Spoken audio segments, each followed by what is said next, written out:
Joe. Listen to him. Still on the matter.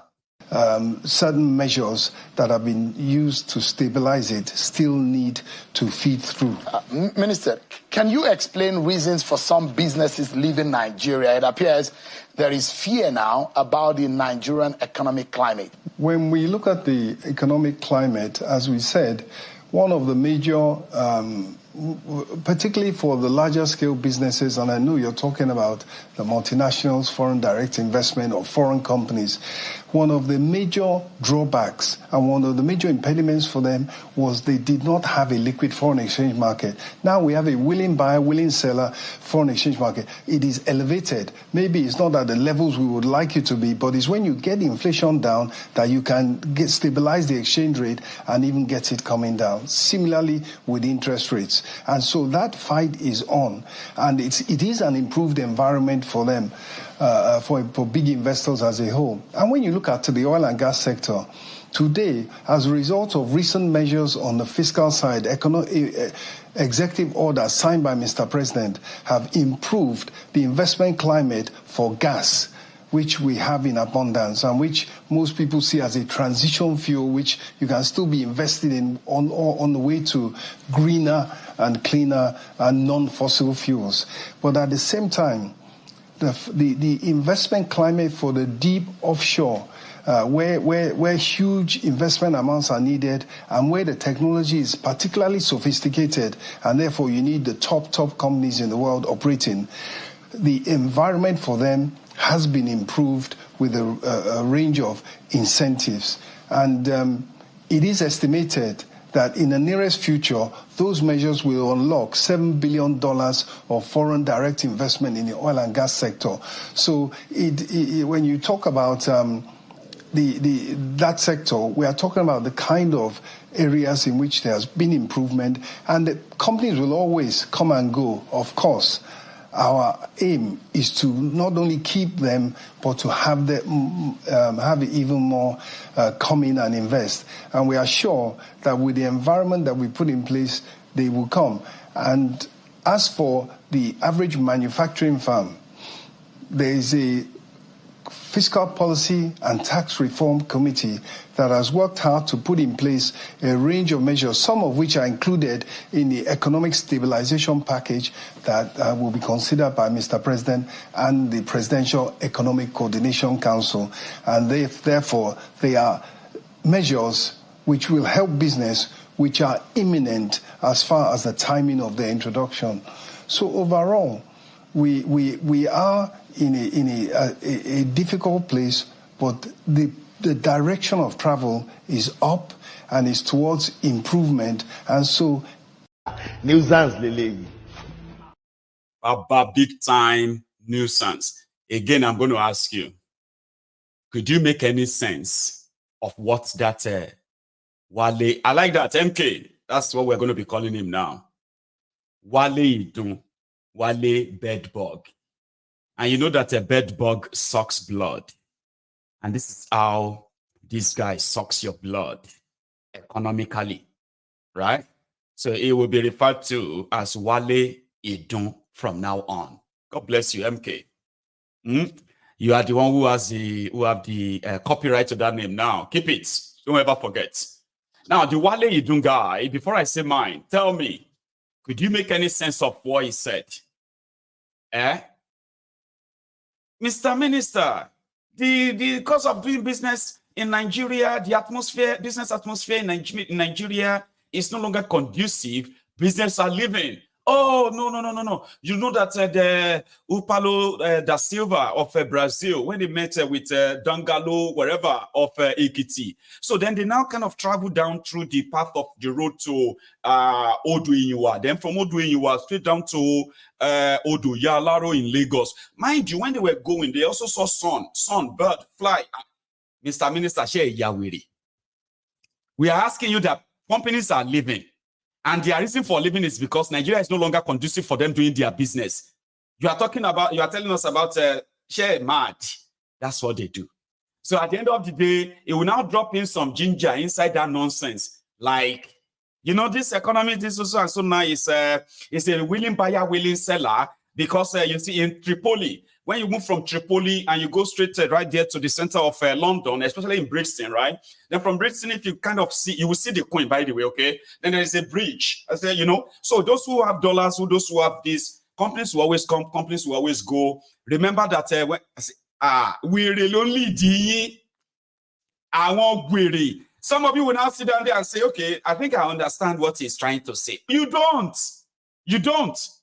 Don't even try to. These are a bunch of fraudsters and scammers. I have a list. The list of the businesses that have left Nigeria since last year. And when I say businesses leaving, this is the reason why Nigeria no longer really make real money from taxes. That's why they are multi-taxing so many of you businesses that are still existing today in Nigeria. They will tax you to extinction, I promise you. Here, if you know the company you have worked for before, if you reach your, just say, present, sir. Because what I have here is more than, you know, let me see. It's more than 60 companies. I do not intend to read all of them, but I will read some, okay? So let's start with this. In 2023, Friesland's Campina, Wamco, is a dairy company in Nigeria with what we said. I mean, what was said that it has a net worth of $1.5 billion. Left Nigeria in March 2023. Another one, Jumia Food. You have Jumia in Nigeria, Nabi. So Jumia Food also left Nigeria in March. That's in March 2023. GSK left again also in March 2023. And that's a business of over $100 billion that has been operating in Nigeria for more than 4 decades. But they have to go. They can no longer operate in Nigeria. Well, ExxonMobil left in March 2023 as well.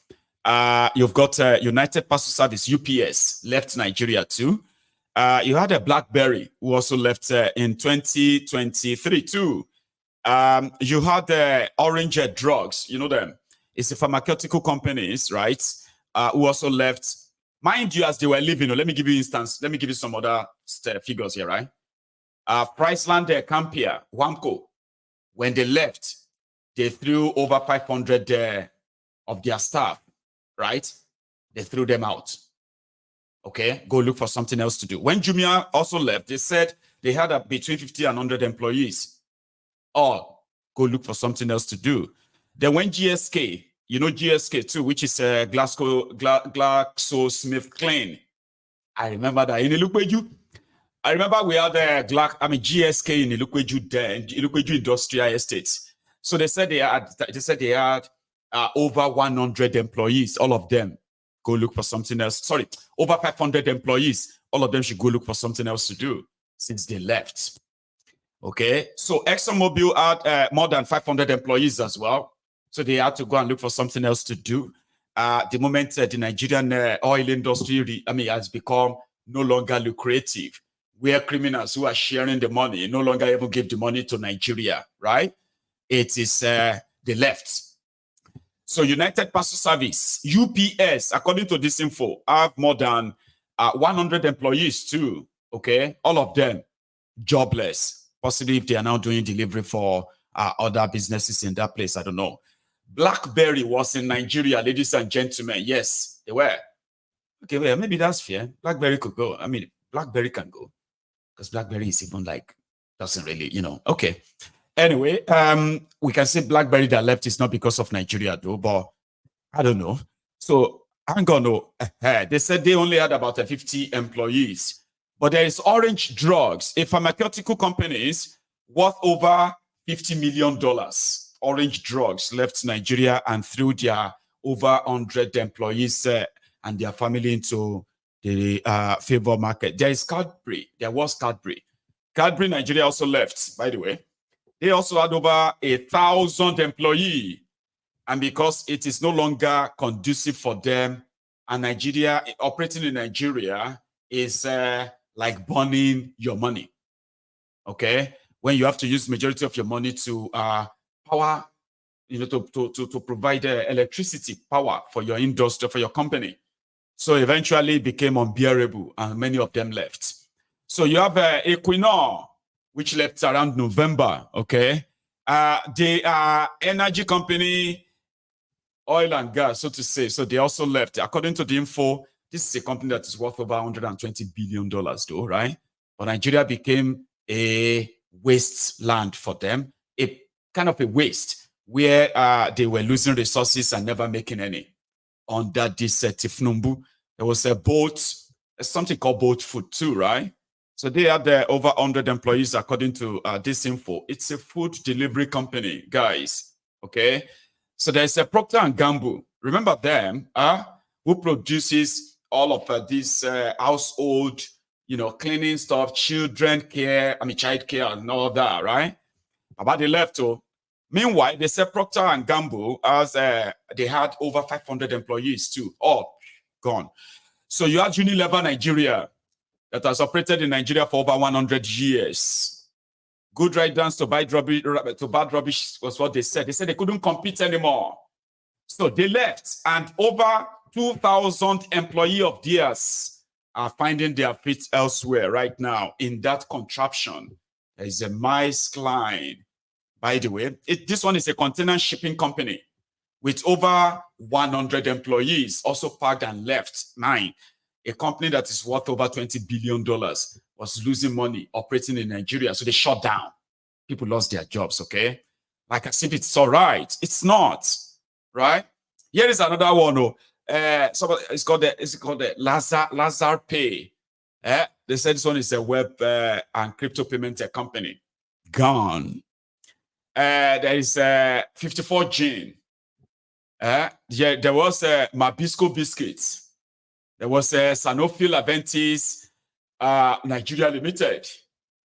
It's a pharmaceutical, also it's a multinational pharmaceutical company. Packed up and left, a company worth over $11 billion with over 1,000 employees. They were running at losses in Nigeria. They packed and left. So if Wale Idun is telling you that business comes, business goes, it will be ideal for them to now list any major business that has now batched in Nigeria since these criminals took over your economy, and reduce your purchasing power. If we reduce the purchasing power of the people, we can further slow down the economy. Let's widen the tax net. Those who are not paying now, if it is inclusive of Bola Tinubu, let the nets get bigger and we take in more taxes, and that is what we must do in the. So now, Tinubu's government has withdrawn $1.8 billion in the last 6 weeks. Yes. And I don't think you have an idea what they did with the money. Do you? Do you? People are avoiding Nigeria. Real investors, they are avoiding Nigeria. And that is why Tinubu can't create jobs. He can't. He won't. The only job that the Tinubu and his gang can create, they are political jobs. To further add to the over-bloated salary structure of the government of Nigeria, to make them look like they are actually giving jobs. They can't give you job. Only investors, only businesses that bring in their investments can give you job. If they are packing up and leaving, it is not only that Nigeria is losing revenue, tax money, you are losing jobs. And Tinubu and gang will never create a single job because their policy will never create jobs. Their policy is to tax and take from you. Their plan is not to invest in you. Their plan is not to even reinvest the tax money they are squeezing from you. It is just as how much and how long can they take it. And then when they can't get enough from you, they will print the money or just go borrowing. And the rest of you can go sorrowing. These guys, They went on to borrow $3.3 billion, okay? Because they had no clue or idea of how to actually rejig or revive your economy. They can't do it. They can't. Even if they wanted to, or they see what, they can't. Because you know something? If you want to fix that your economy, right, the first thing first is that half of those who are with Tinubu right now, they will first sack all of them. It does not need them. Then afterward, they will now put everybody with Tinubu on minimum wage of 30,000 naira. So if you are okay to still stay, please stay. But logistic for your work, travel, this or that, will be taken care of. They will all leave. I'm just saying that, listen, the money they put together for themselves, all right, is probably the money that could have been reinvested back into that shit hole. But unfortunately, it's a shit hole. So all they care about is what can they take out of it. So if you don't see it that way, if you don't see what they are doing, well, maybe I can help you. And if you still don't see it, then maybe I can't help you. Last year, this economic jagudas, the economic graduates, they came on, they said that if Tinubu has a eyes to discover talents, intelligent people, so you can discover Kadobi Oduduwa Emefiole. And then they discovered Wale Idun, the bed bug, that blood sucker, that old fool there. Now you see these two, right? He now added the third one, the Minister of Budget, that was the Abacha's bagman, Abubakar Bagudu. Come unleash them on you to give you economic policy that is going to make Nigeria better. And part of their policy is to further strangulate all of you economically. Now that you are screaming, they have no idea of what they are doing, or they do have an idea, but they have no way or know-how of helping or saving you anymore.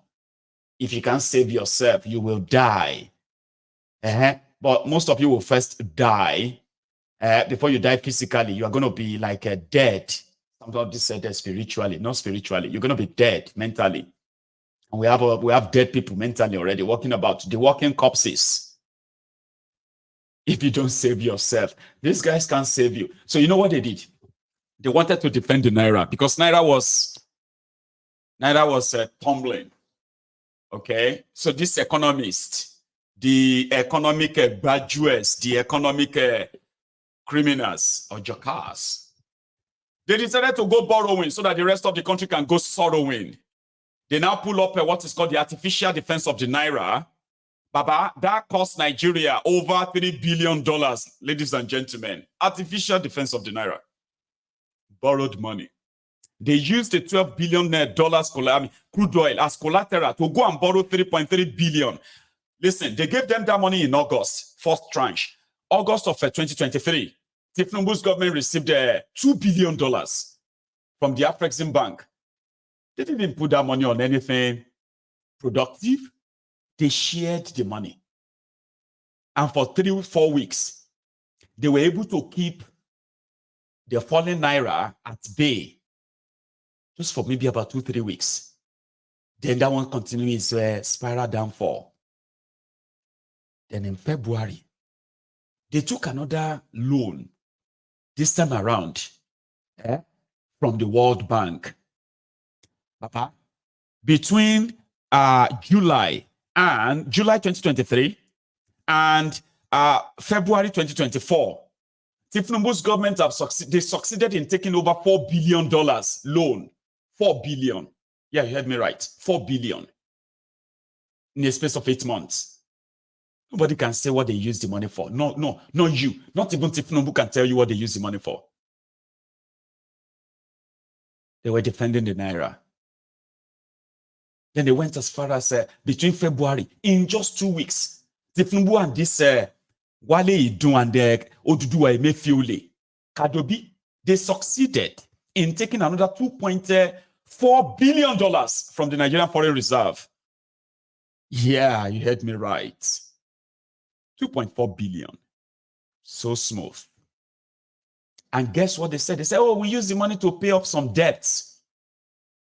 Some outstanding debt, then we use the money for that. Really?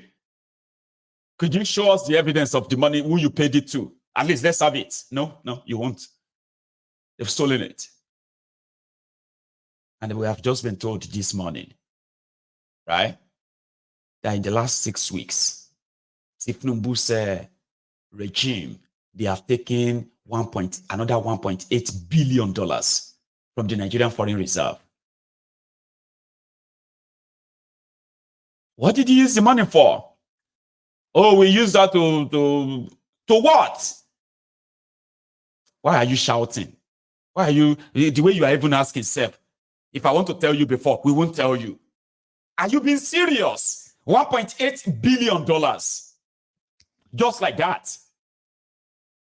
Yes, we have the right to take it because for the sake of Nigeria, for the development of Nigeria. The way you are even talking, you are annoying me. I won't tell you what we use the money for. You won't tell us what you used $1.8 billion for. Of course, we know what you use it for. We do. You are still defending your Naira, Abi, even at 1,000 watts.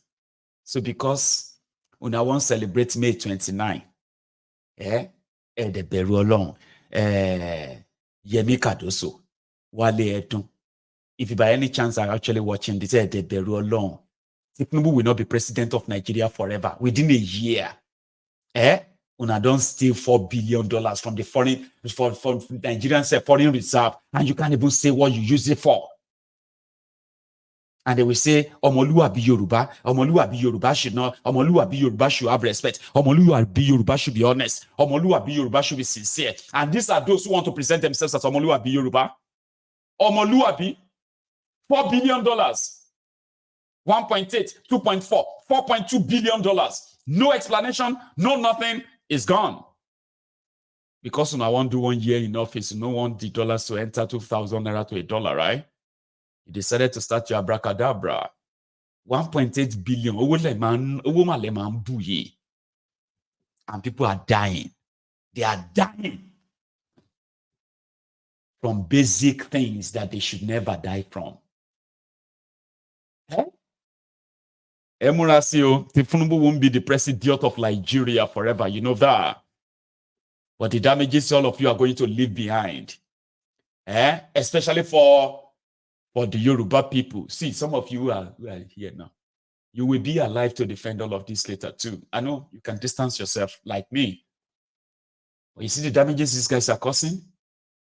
When they are done, Bokwari will be a saint. Just imagine that for a minute. When they are done, you will be so embarrassed. I know some of us are already embarrassed as Yorubas for these criminals. The worst from Yoruba land. Okay? But they are Yorubas still.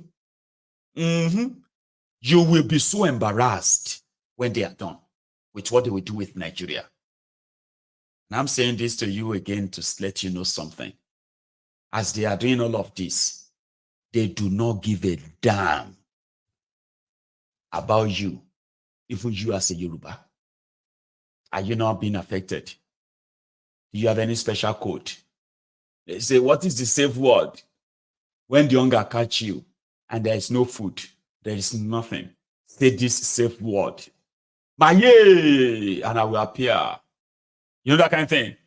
Yeah, they do it. They will say, okay, what is the safe word? If hunger won't kill me, Mayegun, just shout, Maye, Maye, Maye. I will appear and I will bring you food. I say, oh, thank you, sir. So when the hunger enter you, just shout, Maye, Maye, Maye. And I'll just, my son, my daughter, come here. So if you're an Agbadorian, a bat idiot, a bastard, a Lagos Sabobaku, Oshogbo Alimajiri, including those of you who are Abeokuta, Alimajiri too, because we have some from there too. We have them from Ekiti, you know. The crumb eaters, the crumb chasers, the ass lickers, the all risers, and the voluntary slaves. What is the safe word when the hunger enter body? What do you